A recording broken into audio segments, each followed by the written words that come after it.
This is the WholeHogSports Football Podcast, presented by Massage Envy, featuring interviews, analysis, and feature stories on Arkansas football.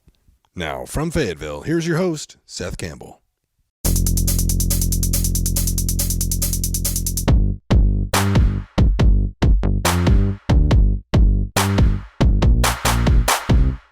The Auburn Tigers scored early and often last week.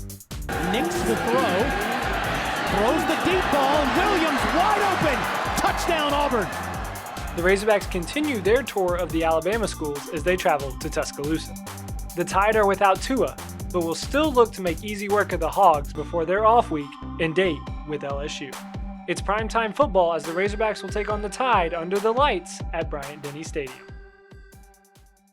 From Whole Hog Sports, I'm Seth Campbell, and this is the Whole Hog Football Podcast.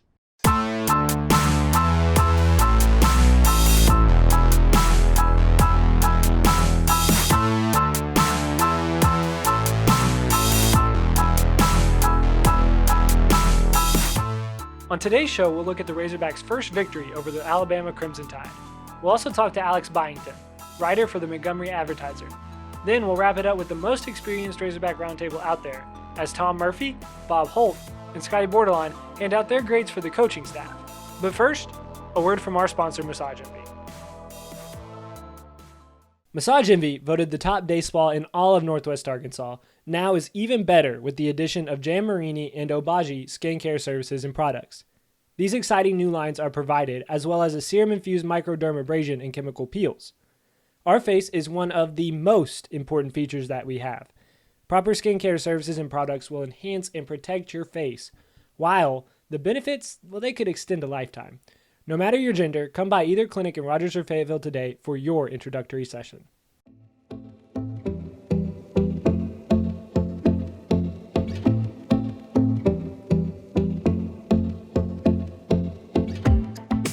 If you're a fan of a sports team, you have a hate-hate relationship with the referees.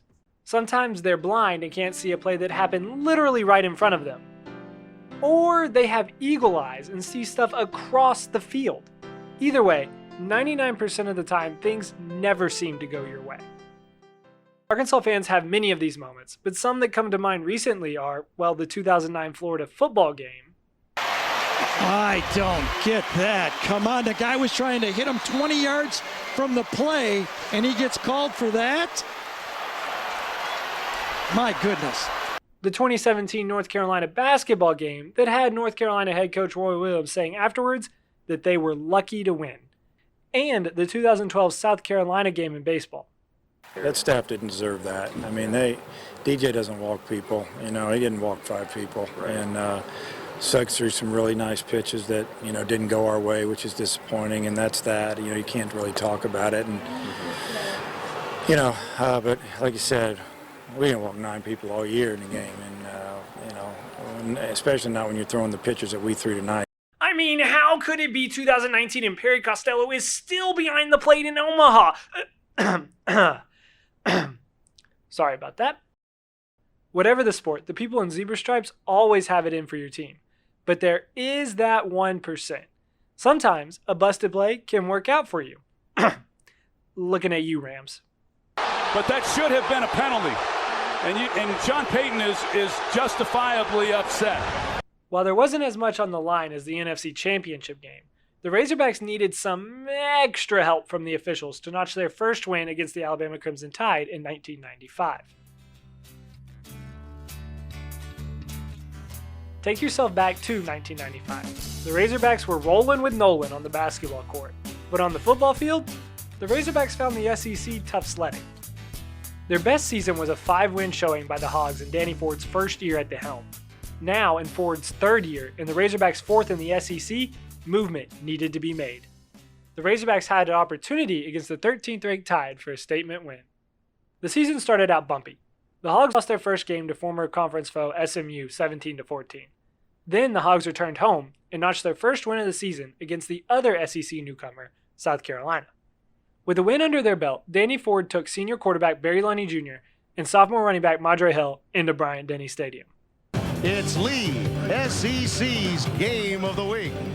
This afternoon, it's the Arkansas Razorbacks taking on the Crimson Tide of Alabama. The Razorbacks had a 10-3 lead in the first half, but 2 touchdowns by the Tide took their lead out to 17-10 at halftime.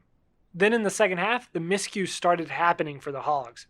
The Razorbacks managed a field goal, but a safety and a botched field goal attempt left the Razorbacks behind 19-13 with time for one final drive. On 3rd and 24 on his own 29-yard line, Lunny lined up and hit Madre Hill for a 16-yard gain. Helpful, but the Hogs still faced 4th down. On 4th and 8, Lunny finds Anthony Lucas for a 31-yard gain and a first down. Another big play by J.J. Metters sets the Hogs up with a 1st and goal at the Alabama 3. The Razorbacks couldn't punch it in on 1st down. They couldn't punch it in on 2nd down. Then, with the 3rd and goal upcoming, the Razorbacks made a mistake. They snapped the ball with 12 men on the field. However, the officials didn't notice, and while the Razorbacks couldn't score, it set up a 4th and goal from the 3-yard line.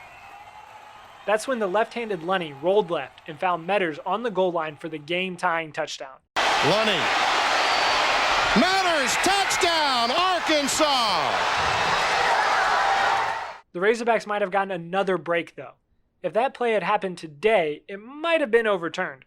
Lunny threw the ball on the run to a sliding Metters. Metters put his hands underneath the ball, but there is a pretty big possibility that it hit the grass before Metters got it into his hands.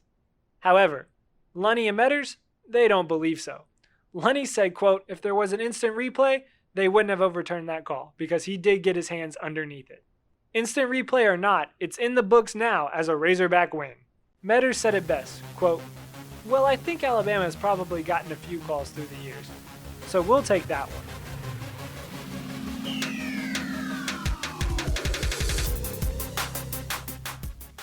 Massage Envy has been voted the best day spa and best massage in all of Northwest Arkansas. One reason is our great therapists and estheticians. Due to increased demand with our new services in both massage and skincare, Massage Envy is now looking for talented, licensed providers to join our great team.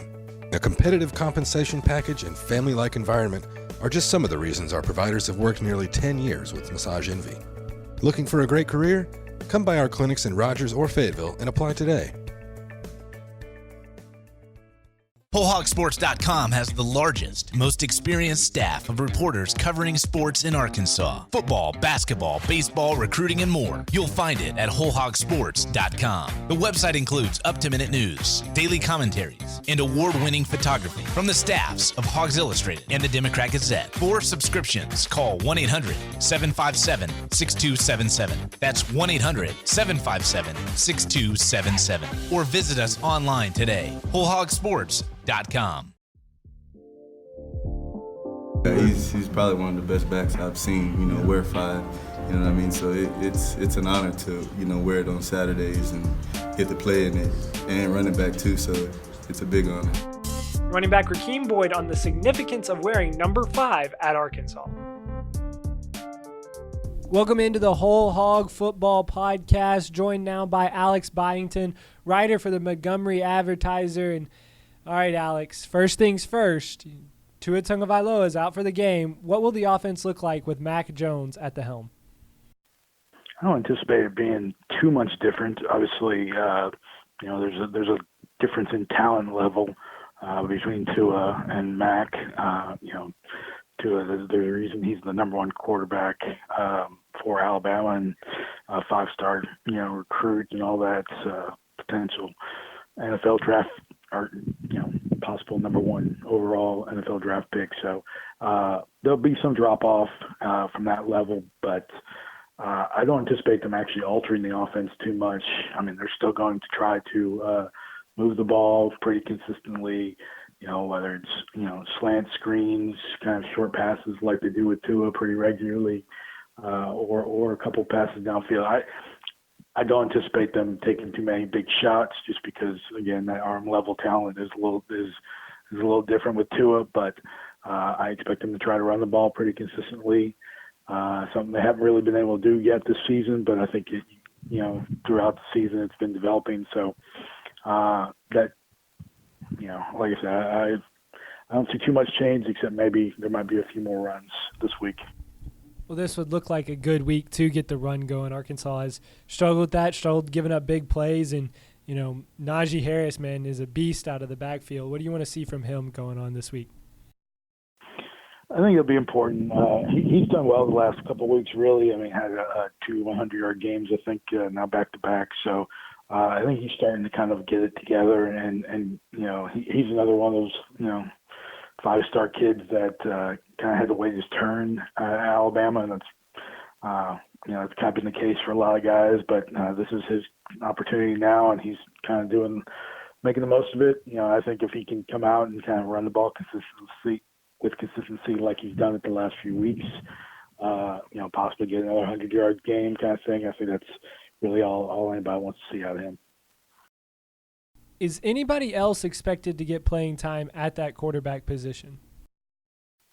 Yeah, I mean, I wouldn't be surprised if we see Talia Tagovailoa, Tua's little brother, get some snaps in there, especially if the game kind of gets out of hand as a lot of people expect it to be. He'll go in there as the normal backup would in those kind of situations and kind of clean things up at the end of the game. They may even have some packages to kind of get him in just to kind of get some opportunities earlier in their game, just to kind of get some, Nick is really big on experience and earned experience in certain situations. So I can imagine that happening, and I wouldn't be surprised if we didn't see some more, Wildcat, this weekend, just to kind of give somebody else another opportunity and just to, see how he does. And Scottie Bordelon, the sophomore wide receiver, has done pretty well in that role and had a touchdown this last game. And I wouldn't be surprised if they're in a similar type situation around the goal line that or in the red zone where they kind of take an opportunity like that. So, I think it'll be kind of an interesting kind of something to watch in that backfield and see kind of who goes where. Talked about Talia for just a little bit there. What does he bring to the table that maybe is different than Tua, his brother? I don't know if there's too much difference. They've been pretty compared pretty similarly most of their time. There were some. I think Talia may not have the same kind of arm strength that Tua has. Again, there's something special about Tua, and there's a reason NFL scouts are kind of ogling him and have been for years. So, but supposedly we don't get to see a whole lot of practice, but what we do, I mean, he throws a nice tight spiral. Has good touch on his passes. Is accurate. So I think, if he gets in there and he gets some opportunities to actually throw the ball, we could kind of see some things this weekend.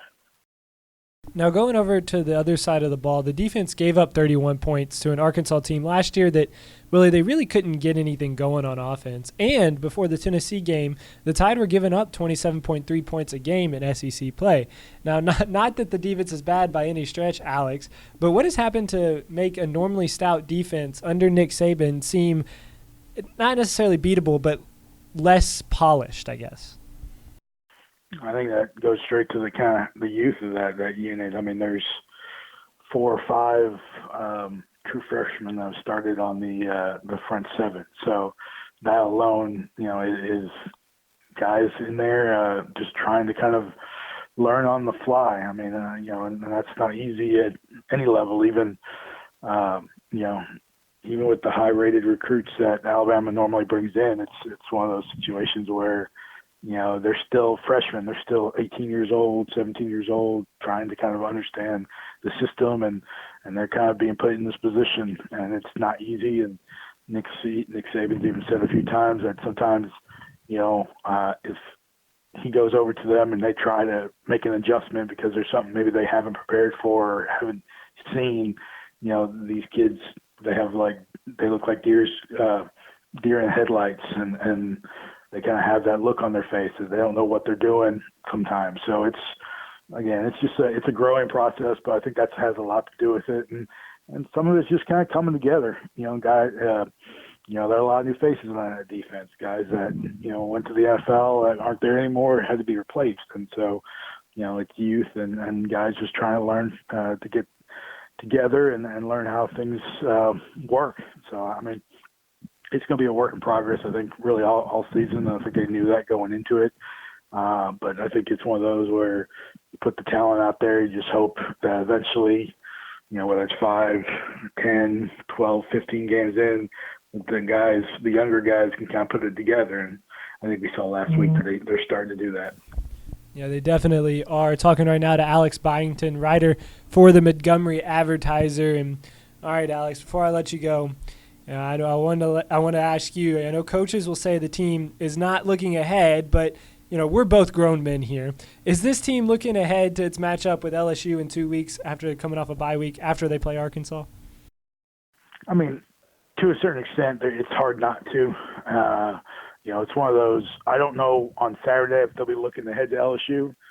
I think during the build-up, I mean, there's already Tua particularly is already looking ahead to LSU, and he's already said that. He already told several players in the locker room after the game that he'll be back for LSU. So, I mean, to think some players aren't kind of looking ahead and anticipating that matchup, I think is foolish. But for the most part, they do a pretty good job at Alabama, like keeping the players focused on what's in front of them right now, the game that they're playing this weekend, that kind of thing. So in meetings and stuff like that, I don't know if they're necessarily like planning for LSU. So it's kind of, as long as they keep kind of their focus on what's in front of them. But yeah, I mean, I think at some part they know what's coming in 2 weeks, and so they're anticipating a pretty big matchup, possible 1 versus 2, and they know that, and they're looking forward to that. But I think in the meantime, they know they also have to take care of some. I mean, if they don't take care of business and they allow Arkansas some way of knocking them off, obviously it won't be a 1 versus 2, and then they'll be dealing with some other issues. So, they got to take care of their business this weekend. I think they understand that. Nick Saban always has a way of getting his teams focused. They haven't lost in a long, long time against unranked teams. All right, Alex, thank you so much for joining us. My pleasure.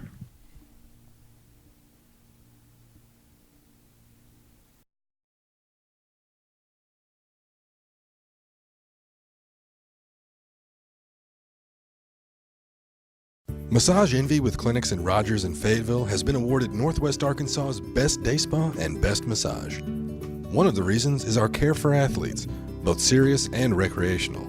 We now offer rapid tension relief sessions using a high-caliber vibrating tool and total body stretch sessions like the ones used by the PGA. Both of these new services can be combined with the always popular deep muscle treatment. So whether you compete or just want to relax, there is no place better than Massage Envy. Want more coverage of your home team? Download the WholeHogSports Video on Demand app. Check out the Fan Zone and get up-to-the-minute videos, podcasts, and features on football, basketball, baseball, recruiting, and more. Search for WholeHogSports on Apple TV, Roku, and Amazon Fire at home. And take it with you on the go by downloading it for your mobile device in your app store. The WholeHogSports Video on Demand app. Get it today.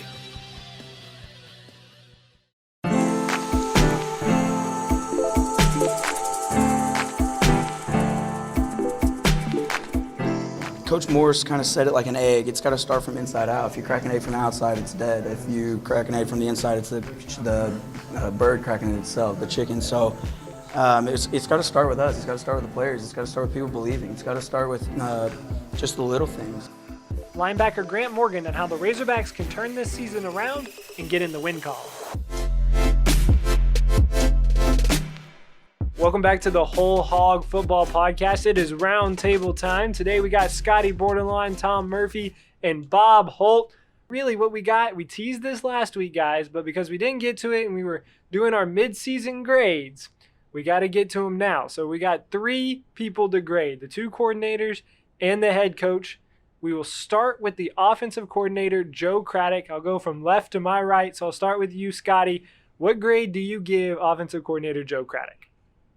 That's a good question. I might go maybe with a D+ or a C-. I think one of the biggest things that's hampering this Arkansas offense outside of just kind of some instability at quarterback is Arkansas's inability to cash in the red zone.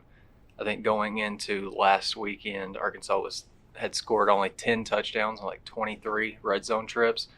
And they got down there again last week and they just stalled out and they had to settle for a Connor Limpert field goal. And I understand that those red zone troubles that doesn't all fall on Joe Craddock.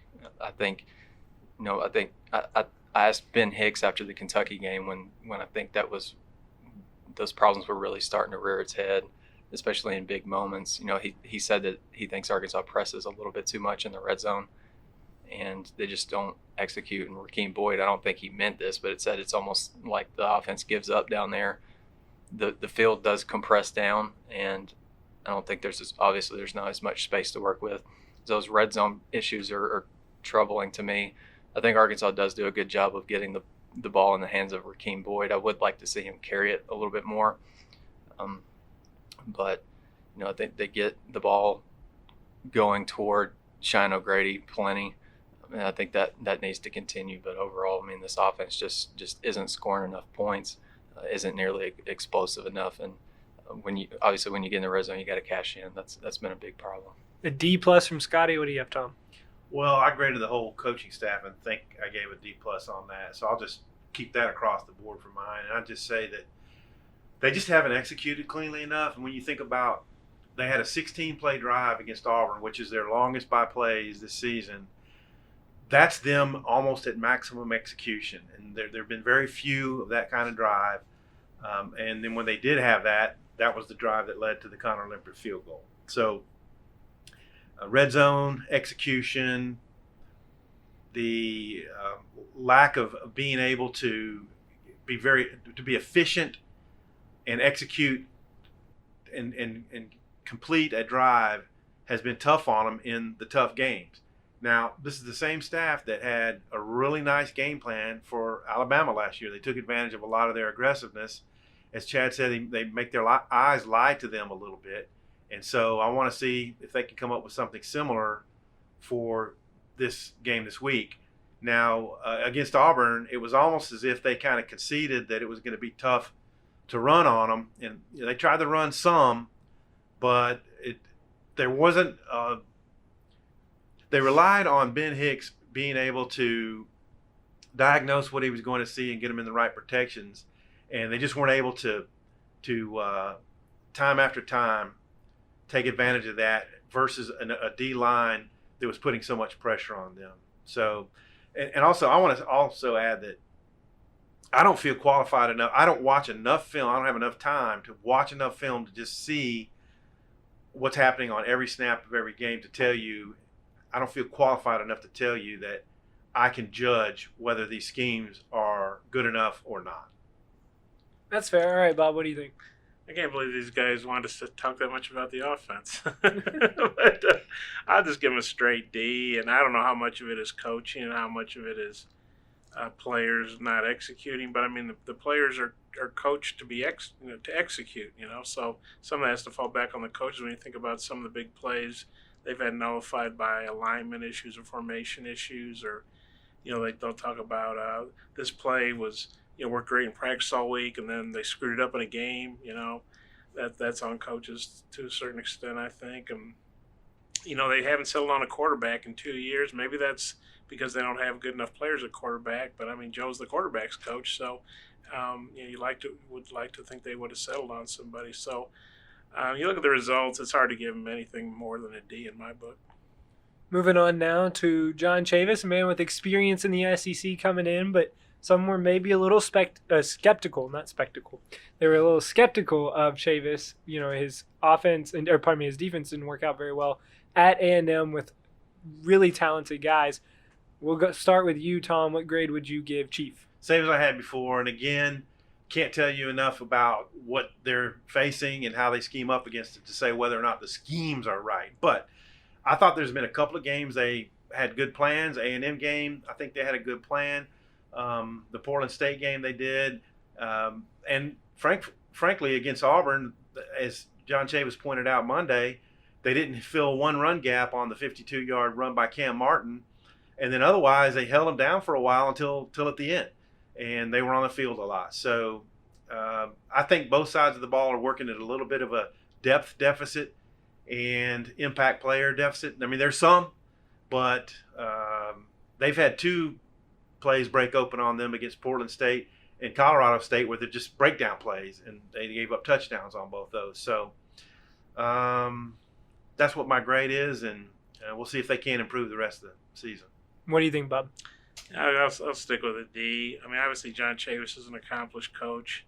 He's probably one of the best SEC defensive coaches, assistant coordinators of all time, but he just hadn't worked very well here, and a lot of that's talent, lack of experience. But you think about like the San Jose State game where they shut down that team the whole second half, except when they absolutely had to stop at the end. San Jose State went 75 yards in a minute or something. You think about the Kentucky game, that quarterback they had, that receiver, Lynn Bowden playing quarterback. He's an ultra talented guy, but they couldn't really they couldn't stop the run, even though when they knew it was coming. And once again, after taking the lead late, they gave a big drive really fast.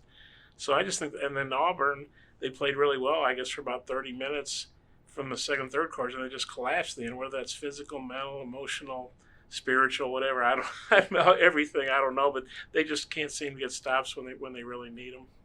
Yeah, I'll stick with the same grade too. I just see this defense not executing at a level that would lead you to believe that they're making great strides. I know the middle part of the game against Auburn was probably as good as Arkansas's defense has looked all year. You're holding down a really effective quick strike offense. You get a fourth down stop. You limit Auburn to a missed field goal after the horrendous fake punt the other day. They looked good for stretches, but then again, like both of these guys mentioned, just too many. They just collapsed and folded in the later stages of the third quarter and in the fourth quarter. I see too many explosive plays, too many busts, not enough execution. And Arkansas's defense, I looked up yesterday's giving up 192 yards on the ground per game, and then the secondary kind of got exposed the other day by a pretty good freshman quarterback and some really speedy receivers. That's really Arkansas's kryptonite. So D's all around. The defense gets a lot of D's on their grade. All right, guys. The head hog, Chad Morris. What do you think, Bob? I guess I'll give him a D also. I mean, Chad came in here promising an explosive offense. Thankfully, nobody's mentioned left lane, hammer down, whatever all those slogans were in a long time. I go back to things like, I think, was it the Portland State game where they had the bad clock management at the end of the half? I mean, you got Chad signaling for them to kill the ball, and you've got assistant coaches on there signaling to run a play. So that's just bad coaching, miscommunication, whatever. And Chad took responsibility for that, as he should have. And then you think about that fake punt they ran, just a horrible play, and just, I get trying to do something to spark them, but that just was not good. I mean, and I don't think that worked very well in practice either, so I'm not sure what made them think it was going to work well. Well, and Auburn snuffed it out. I mean, Auburn was not coming in. They were ready for it. And so that even if Warren got the ball, I think he was going to get splattered. So maybe it was a good thing he didn't get the ball, so he might have gotten a concussion or something. I'm serious. And then, you think about Chad talking about how he could sense at Kentucky that Nick Starkel didn't have it early, and yet he played him 3 quarters. And he talked about after the whole San Jose State game, which, I mean, that was really a bad job of coaching that week. It had to have been, because that team was very ill prepared to play San Jose State. And Chad talked after the game about he could tell in pregame warm-ups something was off and they weren't being serious enough. Too many guys were laughing. He said something to a couple of guys, captains or leaders, let's tighten it up. Well, I mean, I'm not a coach, obviously, but to me, I would have read the whole team the riot act or something. But, I mean, so he sensed that before, and yet, they still laid an egg. So I think a lot of things we're not privy to, but I don't doubt his commitment, his effort. I'm sure he's not getting any sleep, but I mean, just not a good overall look right now. What grade are you giving Chad, Scottie? I think I might take a page out of Matt's playbook last week and give him an incomplete to this point. Obviously, no one is satisfied with the way the first half of the season and last Saturday went. I mean, there's so many different things that you can point to. I mean, you got guys decommitting, guys in your next recruiting class decommitting, your best offensive lineman decommits after after the Kentucky game, and then Martavius French decommits, and so that's not good as far as like the future is concerned. With this current team, I mean, you've had Devon McClure leave, Devin Bush has left, so you kind of wonder what the locker room is like. You know, Bumper Pool and Sosa and all those guys can come into the post game and say the locker room's staying together, but we don't really know that for sure. The on-field product doesn't necessarily say that is the case. That may be a stretch to say, but it's kind of what I'm thinking. But I give the incomplete because I think Arkansas does have a chance without Tua to go in and kind of show just a little bit of grit and that they aren't going to back down, even though that Alabama's top-ranked team in the country and has been largely unstoppable to this point. They've got a chance to go in there and you know, just kind of lay it all on the line, play with nothing to lose. And then the last month or so of the season, they've got some winnable games there. So we'll see if they can take a little bit out of this weekend, take some positives, and carry it into the last month. Yeah, a lot of people took exception to Club Dub. I did not have as much of a problem with that after they had beaten Colorado State. It's just a program that needed some good things to happen, to have some fun and joy. So I really don't begrudge Chad Morris for the Club Dub situation. Now, I don't know how you rationalize how they lost to San Jose State. I mean, it just did not seem prepared on both sides of the ball. And that comes back to coaching. And I think there's not enough practice time in the week for them to cover all the stuff they need to cover. And thus, your fake punt play doesn't look like it's, you know, like it's been repped enough at full speed to know, for Sam Lloyd to know exactly where Devion Warren's going to be. That's why some of their key, you know, some of their fourth down stuff, some of their red zone stuff, doesn't look like they've rehearsed it to the point where they execute it without flaws. And so it was a big challenge for Chad Morris. I don't know. I can't tell you right now that he's not the solution or that he is the solution at Arkansas. It's just that we have enough evidence this year that you know, they've had some failings. And I think it's very incumbent upon this staff for the next 5 games to show that they are competitive, that the locker room is still together, that there's some promise for the future. They played some young guys last week, and I think we're going to see more of it in the last 5 games. They got to come out with a W from 1 or 2 of these last games, I think, to show enough promise that, hey, there's promise in this future with this staff. All right, guys, good stuff there from giving your grades for the offense, defense, and the head coach. All right, we're going to go now, a little bit of Alabama prep. The Crimson Tide, they are without Tua. What do you want to see from the Razorback defense? And then on the flip side, the Razorback offense, you know, had a pretty good showing against Alabama last year. What do you want to see from them as well? We'll start with you, Scottie. As far as what I want to see from Arkansas's defense this weekend is just not make Mac Jones look like a superstar. Which has been really hard for the Arkansas defense. Yeah, Arkansas's got an uncanny knack of a lot, like giving up like career days, season best, that kind of thing. And Mac Jones, I think, is going to be making his first start of his career. And you know, I don't think that they're going to put just a whole lot on his plate. You know, and you really don't have to. I mean, you think about it, they've got a stable of about 5 running backs that you're probably going to see on Saturday. And then they've got by far the best receiving group in the country, Jerry Jeudy, and Jalen Waddle and Henry Ruggs and Devontae Smith. Like, you can go down the line. Like, he doesn't have to go out and just play spectacular, but you know, he can complete a 6-yard pass to Devontae Smith and he can take it 80 yards. So I just don't think Arkansas they just don't need to make him look like a superstar, and they've got to do better stopping the run, and that's a really tall task going into Alabama. Yeah, it's a real quandary. I think Alabama's going to really try to push the run in this game and get the ball on shorter routes to that great receiving corps Scottie just listed. Tackling those guys in space is going to be key. I don't think they're going to try to run a whole lot of deep, you know, complicated things. And so, but it puts you in your DBs in a bind. Do you come up and try to jam them? And if you do that, are they going to get over the top because they're faster? So that makes it really tough. And then on the other side of the ball, Arkansas did a great job last year of getting their ends and their linebackers to commit to certain things and leaving the tight end open on some hot routes. They threw screens to the backs. And that's how they got a lot of their yards. I mean, think about this. Rakeem Boyd ran for 100 yards on them last year. Cheyenne O'Grady caught 2 touchdown passes, and the tight ends tore him up. I think he had 9 catches in that game. I think Nick Saban and his staff are going to be ready for those types of things. So Arkansas has to be able to make the adjustment and go on to the next thing, whatever that might be. And that's my take on offense and defense for this game. What do you say, Bob? Yeah, it sounds weird to say this, that you want to force Mac Jones to beat you through the air because, just remember this kind of last year's game, just an endless loop of Alabama receivers, getting the ball in space and running free, and Arkansas, defensive backs hopelessly trailing them.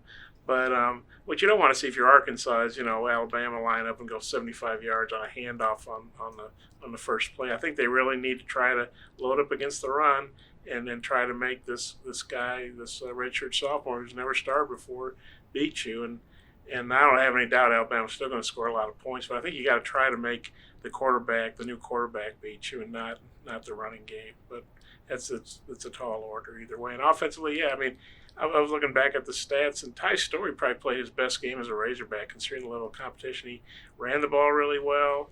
He threw the ball really well.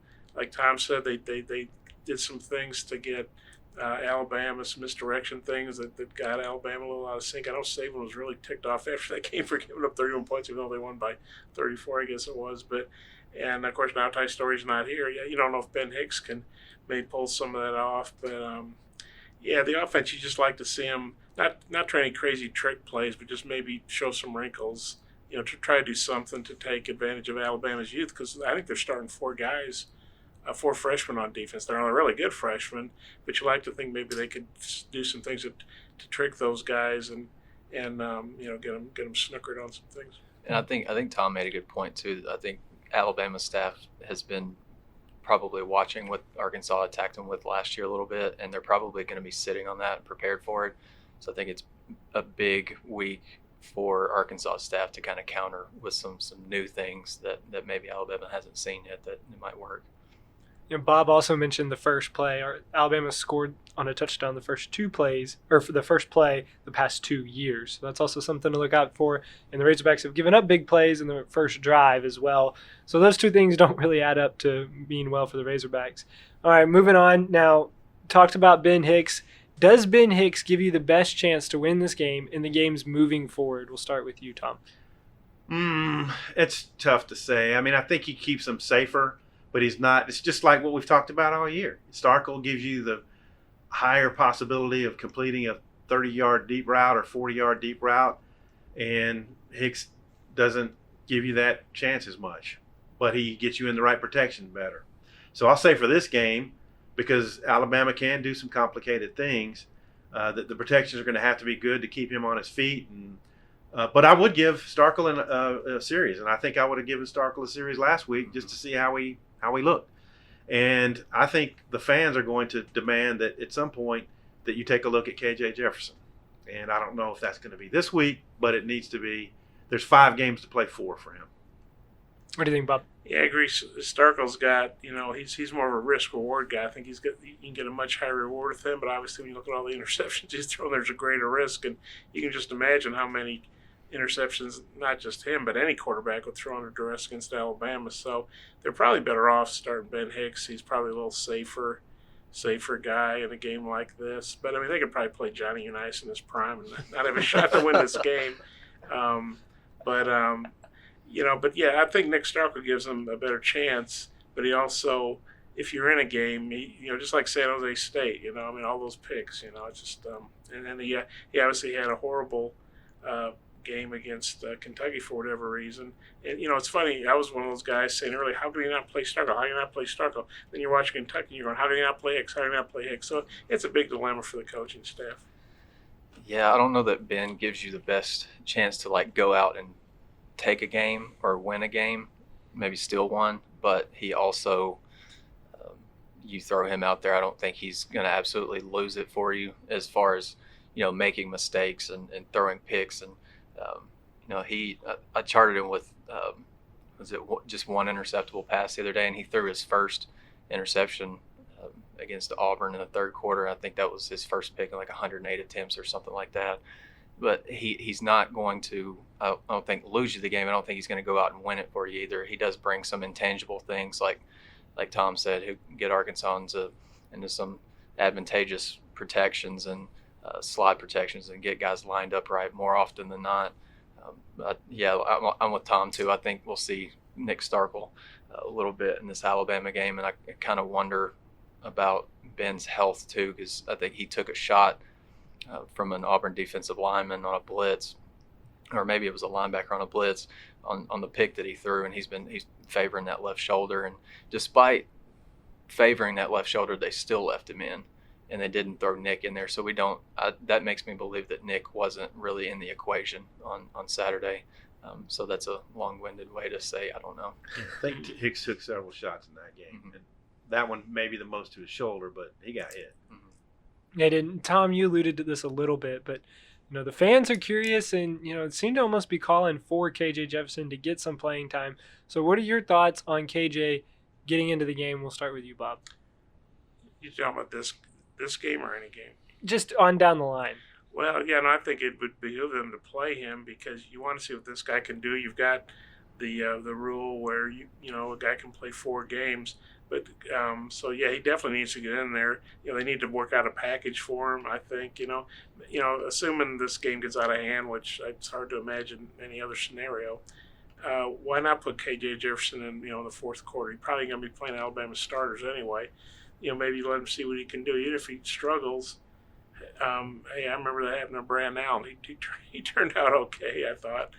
And but then the dilemma they're going to face moving forward is, Mississippi State's probably the most winnable SEC game they have left. It's at home, and Mississippi State haven't been real good this year. So, it might be hard to play them against them. And then Western Kentucky, it sounds crazy. That's a must-win. I mean, if you lose to Western Kentucky, fans might burn the stadium down or something. I mean, you lose to Western Kentucky, Ty Story. I mean, the guy they basically said, you're not good enough. He leaves, and he comes back and beats you. That's a must-win. And so then it's hard to play KJ.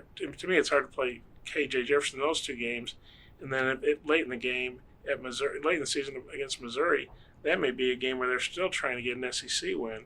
So I think they need to play him, but the dilemma is there aren't that many games maybe left where you feel like, well, let's take a look at this guy. What do you think, Scottie? Yeah, I'm curious to see KJ because we get questions on our message board all the time about how KJ's looking and how he's progressing. And a couple weeks ago, someone asked, I think it was Joe Craddock, how KJ's progressing, and they were talking. I think Joe was kind of speaking to some of the mechanical flaws in his throwing motion and just the way he sets his hips, opens his hips, and his footwork and that kind of thing. So I do think he's still got a ways to go before he can be like ultra effective. And a quarterback that might fit this system. But, yeah, I'd definitely like to see it. Like, if the game gets out of hand Saturday, I don't see why you don't put him in late. And obviously you don't want to injure the guy, but I think you let him on the field and you let him get some of that game experience, but you keep it simple while also seeing kind of what he can bring to the table. I definitely want to see him. I just kind of like Bob. I don't know exactly when you do that. I think there's been so much pressure on these coaches to win games, and you feel like you got to put your best players out there to try to win games. And I don't think you could make the argument that KJ Jefferson would put you in the best position to win games to this point. He's been on the scout team, and I think that they're going to have a package for him at some point, and it may be close to being applicable.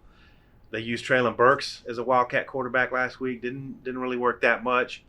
But there's so many things you have to do as the quarterback. You have to do pre-snap diagnosis. You have to make the checks at that point, and then you have to do post-snap if you don't see what you think you're going to see, if something different happens. So much goes into it, and I think he's going to have the physical tool. He can run and all those things. Sure, his passing accuracy needs to pick up, but I think in these last 4 games in particular, they need to show that there's a package with him and that, hey, look, people, this is what our future looks like.